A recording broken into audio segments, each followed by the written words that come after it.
sangat bersyukur dan ya terharu. Karena selama ini kan didambakan betul keberangkatan itu kan. Oh, Masya Allah. Dan saya pernah 3 kali gagal, Pak. Umrohnya, ya. Ya. Pertama dulu tahun 2010. Ya kan? Tapi di samping itu juga saya melihat kawan-kawan yang sudah duluan berdakwah itu semuanya berkembang dengan baik gitu kan. Ya, kesulitan memang mereka temui ya kan. Tapi pada saatnya tetap eksis juga ya dakwahnya.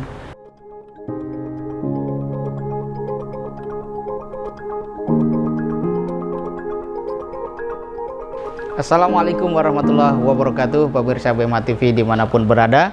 Kembali kita bertemu di saluran udara melalui channel BMH TV, channel yang cerdas menggerakkan. Terus berikan dukungan kepada kami dengan cara like, comment, share, dan subscribe. Hadirin kalian pemirsa BMH TV, kita masih akan berbincang dengan dai yang juga akan mendapatkan sebuah kesempatan mendekat takarrub kepada Allah Subhanahu wa taala melalui program Umroh Dai. Dan bersama saya sudah hadir Ustadz Ibnu Rusdi. Masya Allah. Apa kabar Ustadz? Alhamdulillah. Alhamdulillah. Namanya ini Ibnu Rusdi ini ada ceritanya Ustadz atau seperti apa? Saya ini nama aslinya kalau di kampung itu Rustim, Pak. Oh. Ya. Kemudian saya nyantri di sini tahun 89. Dikasih saja. Oh, Masya Allah. Dapat nama itu ya? Dapat nama itu. Nama Ibnu Rusdi ini kalau bagi saya sangat mengesankan. Dia adalah sarjana muslim kalau bahasa dulu ya. Dia adalah seorang pemikir saintifis Islam, satu-satunya filosof muslim yang mampu memberi komentar terhadap karya-karya dari Socrates. Jadi Ibnu Rusdi itu memang nama besar. Nah, Ibnu Rusdi itu ulama-ulama yang hebat pada masa Islam Jaya di Cordoba waktu itu. Luar biasa itu nama Ustadz. Masya Allah. Ustadz Ibnu Rusdi, bisa diceritakan apa yang Ustadz rasakan ketika mendapat kabar akan berangkat ke Tanah Suci?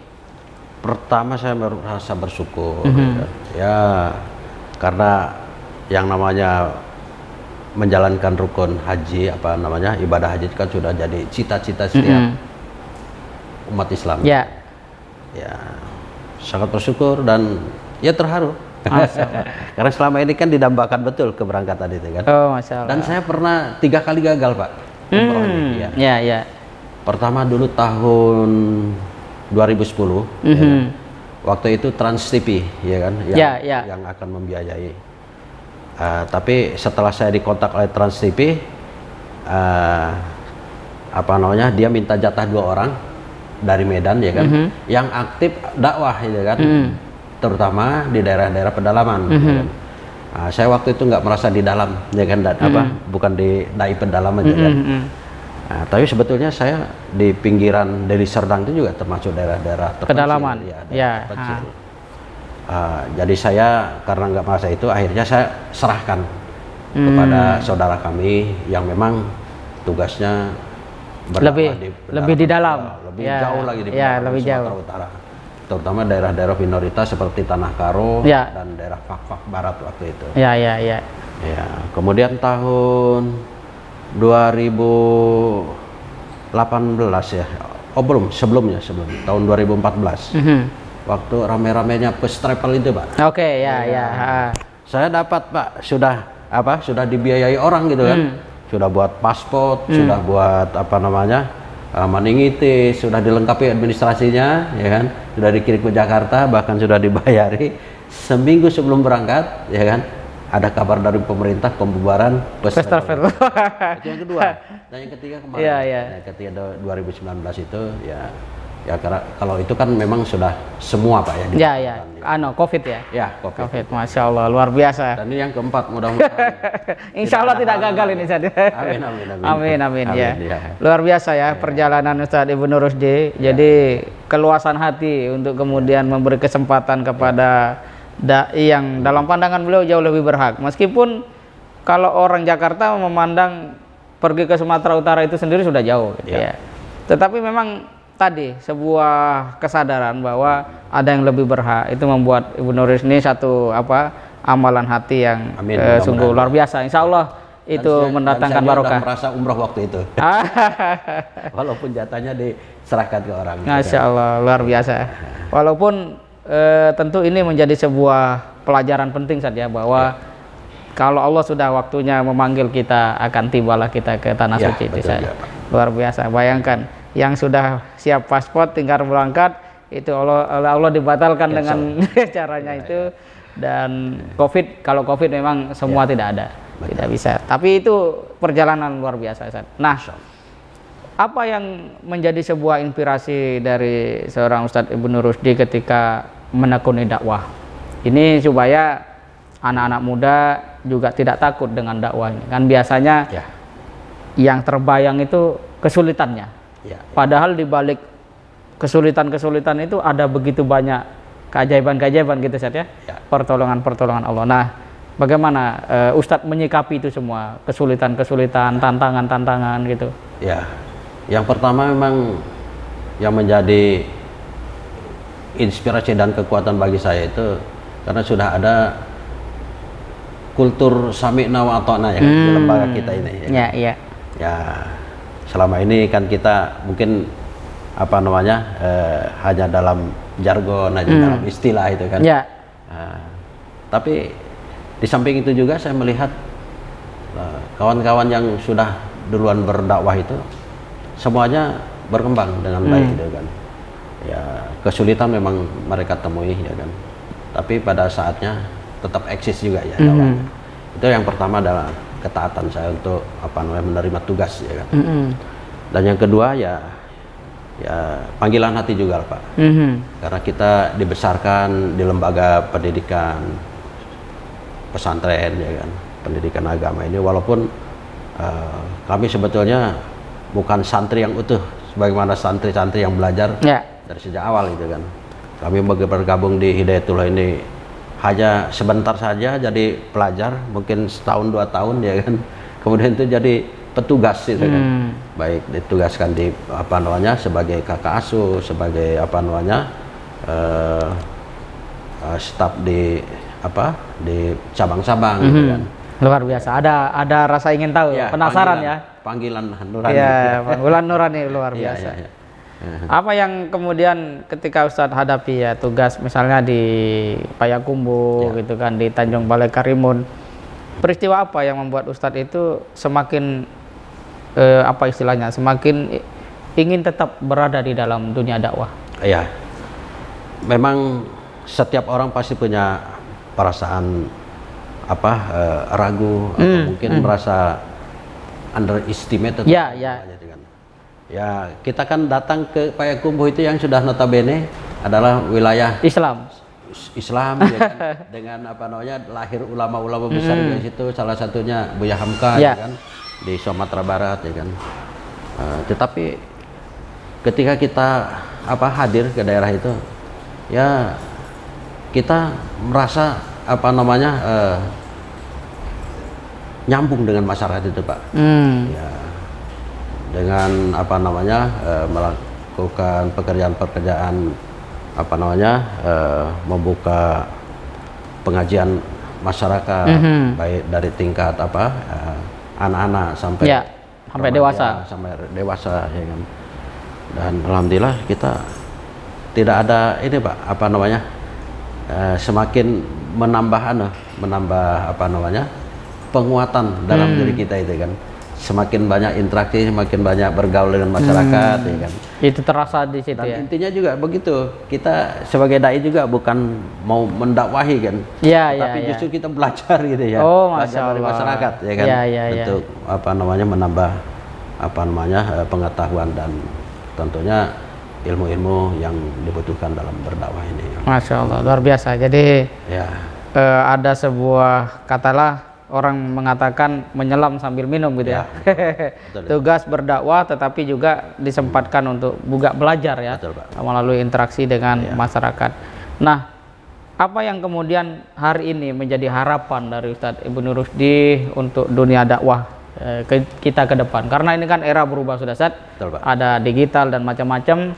Apa yang menjadi sebuah mungkin pertama kegelisahan Ustadz, kedua dorongan ataupun pikiran-pikiran untuk kemajuan dakwah ke depan? Ya, memang sebagai seorang aktivis dakwah ya kan, yang istilahnya sudah menekuni ini dari berpuluh-puluh tahun yang lalu ya. Saat ini usia saya juga sudah masuk usia tidak muda lagi. Masya Allah. Jadi sementara pengalaman di lapangan kita ya walaupun sudah lama berdakwah tapi belum merasa puas gitu Pak. Belum merasa ada kepuasan dalam berdakwah ini.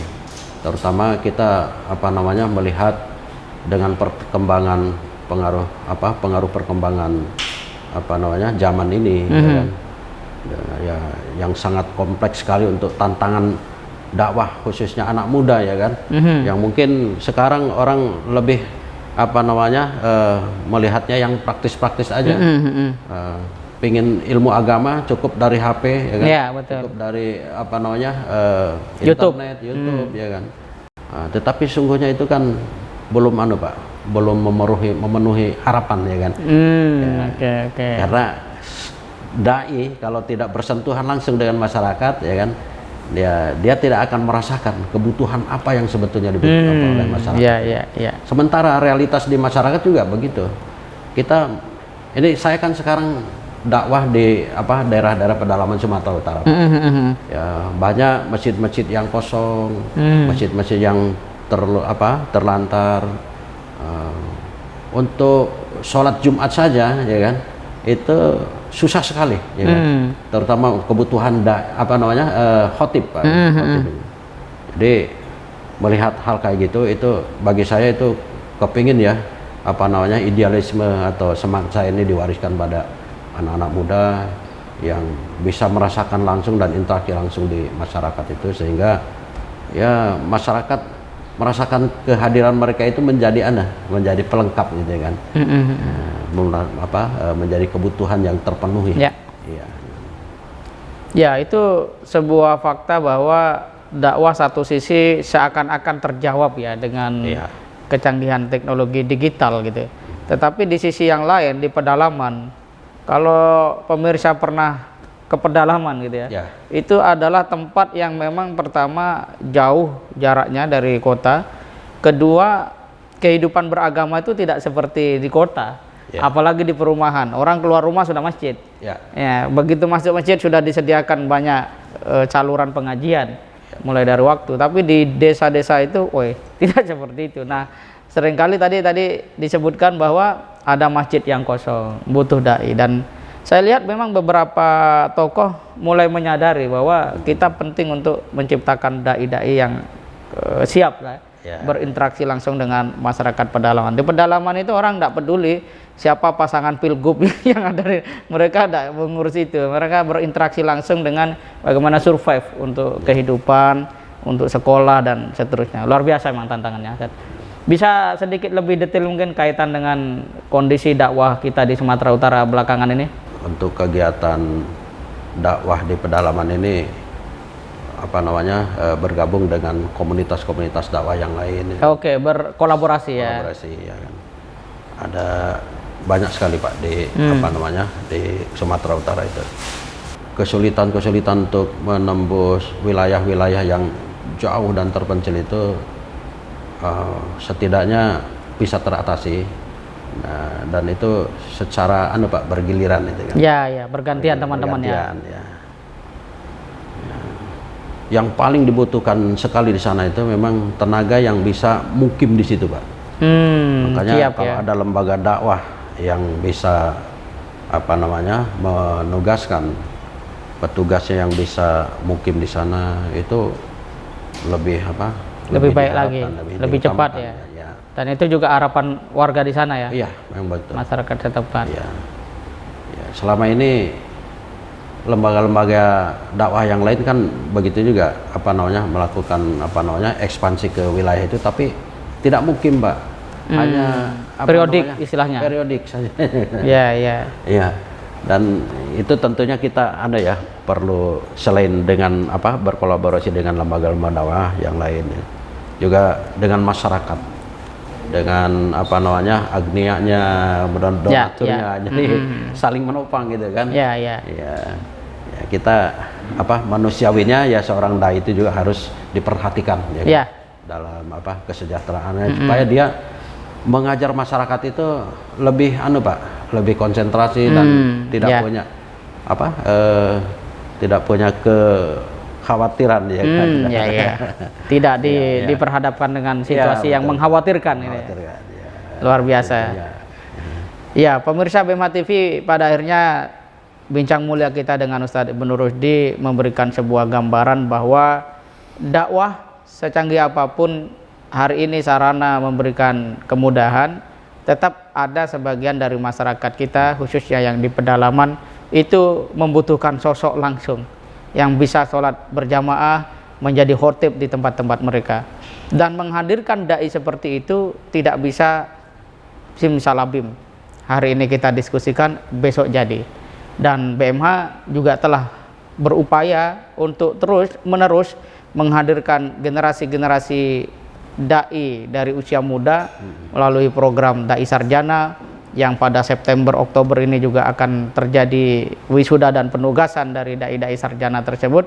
Namun kita memang tetap harus menguatkan sinergi dan kolaborasi, karena pada hakikatnya dakwah ini adalah tanggung jawab setiap muslim. Ya.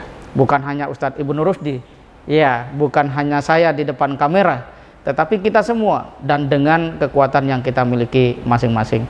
Saya teringat dalam sebuah uraian yang begitu menarik ditulis oleh Martin Lings di dalam bukunya Muhammad, ya, dari sejarah sumber klasik itu disebutkan bahwa saat turun ayat ya ayyuhal mudatsir qum fa'anzir, itu Rasulullah langsung meminta Sayyidina Ali untuk mengumpulkan keluarga besar beliau, diundang makan malam untuk disampaikan dakwah secara terang-terangan. Dan kita tentu saja menerima ayat itu, memahami ayat itu, dan harus kita lakukan. Tentu akan sangat sulit kalau misalnya seperti Ustadz Ibnu Rusdi mau ngundang orang setiap malam gitu ya. Dan ini berarti menunjukkan kolaborasi, sinergi, dan bersama BMH mari perkuat cahaya dakwah di pedalaman. Insya Allah kita akan ketemu lagi di dalam bincang mulia yang akan datang. Terima kasih. Assalamualaikum warahmatullahi wabarakatuh. Waalaikumsalam warahmatullahi wabarakatuh.